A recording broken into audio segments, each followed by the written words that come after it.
You probably know exactly what it feels like to have a great morning, full of faith, only to check your phone and feel your peace completely evaporate. One unexpected bill, one negative medical report, or a harsh conversation, and the pressure slams into you. Your mind goes up, down, up, down. Many believers understand the royalty side of their faith. We know how to confess the word and make strong declarations. But when circumstances refuse to move immediately, those declarations can start to feel thin. Standing outside and speaking authority is only one part of the life of a believer. It doesn't always sustain you when the pressure continues and the fear keeps returning. This is why the scripture gives us a more complete identity in 1 Peter chapter 2, verse 9. But you are a chosen people, a royal priesthood, a holy nation, a people belonging to God, that you may declare the praises of him who called you out of darkness into his wonderful light. You are a royal priesthood.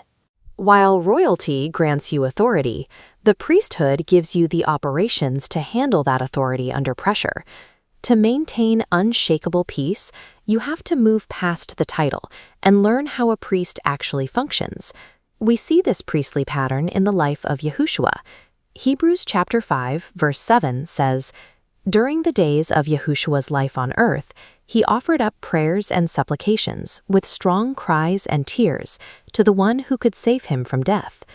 The writer of Hebrews calls this priestly ministry solid food, distinguishing it from the milk of basic belief. This is a deliberate discipline. It requires learning the specific operations of spiritual life, rather than simply praying however you feel in the moment. Learning this requires a specific attitude. Matthew chapter 5, verse 3 says, "Blessed are the poor in spirit, for theirs is the kingdom of heaven." Being poor in spirit means recognizing that you need God to teach you. It is easy to let familiarity with the Bible block you from actually being a student. The person who says, "I already know how to pray," rarely grows in prayer. Spiritual maturity begins when you drop your assumptions and humbly submit to the ancient patterns God designed for his people. The ultimate invitation for the believer is found in Hebrews chapter 10, verse 19.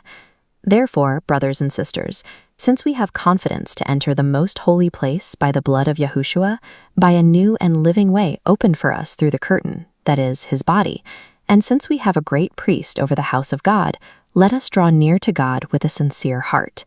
This is the destination, but we have to understand the journey to get there. The Tabernacle of Moses is our map for prayer. This diagram shows 3 regions: outer court, holy place, and most holy place. The bottom section, the outer court, was completely exposed. This represents a mind left unprotected against every anxious thought and negative report. Priestly prayer is the act of moving. It is a mental and spiritual migration away from the exposure of the outer court and into the sheltered presence of God.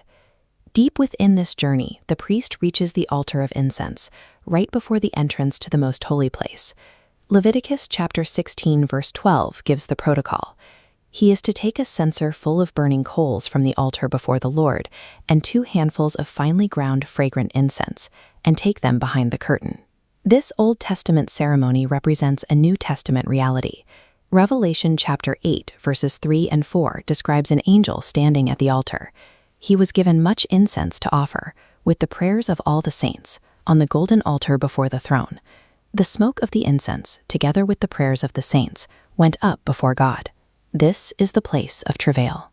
As the priest draws near to God, prayer often shifts from articulate words into deep, inarticulate yearnings, described in Romans chapter 8, verse 26.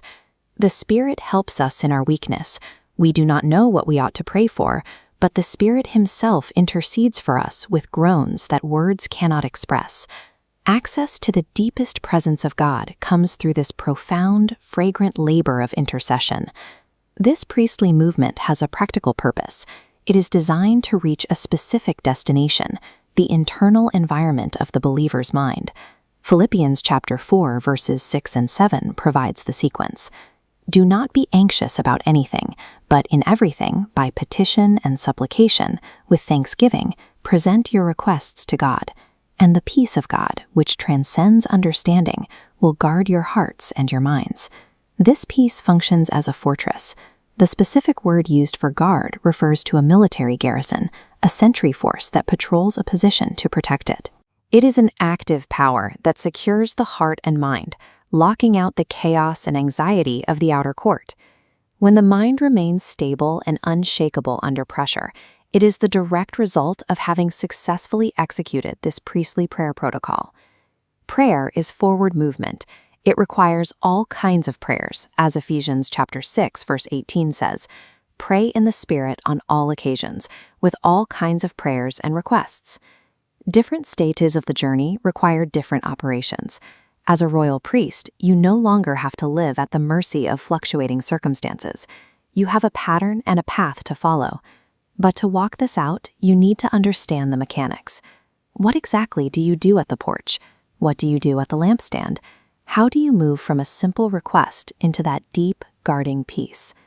The invitation to draw near has been given. Now we must commit to learning the journey into the most holy place.